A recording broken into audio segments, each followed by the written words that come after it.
నువ్వు, నేను దేవుని పనులు చేయాలని.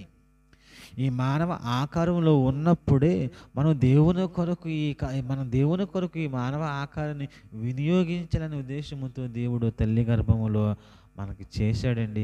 దీన్ని మనకి ఇచ్చాడండి. కానీ ఈరోజు మనిషి ఈ దేహాన్ని ఉపయోగించుకుని డబ్బు సంపాదిస్తూ ఉన్నాడు, పదవి సంపాదిస్తూ ఉంటున్నాడు. దీన్ని దీన్ని ఉపయోగించుకొని చదువులు సంపాదిస్తూ ఉంటున్నాడు, ఆస్తిపాస్తులు సంపాదించుకుంటున్నాడు, ఇల్లు ఇవన్నీ సంపాదించుకుంటున్నాడు తప్ప ఏమండి ఈ దేహముతో దేవుణ్ణి మహిమపరిచి పరలోకాన్ని సంపాదించుకునే ఆశ, ఆలోచన మనిషికి ఈరోజు లేదండి. లేదు. ఉందంటారా? చెప్పండి, ఉందంటారా? ఉంటే మానవ దేహాన్ని దేవుని కోసం వాడుతుంటున్నారా? ఏమంటే రాత్రైనా మనుషుల పనులే, పగలైన మనుషుల పనులే, ఎండైన మనుషుల పనులే, వానైన మనుషుల పనులే కాదు, మనుషులు తమ పనులు చేసుకుంటూ వెళ్ళిపోతున్నారు.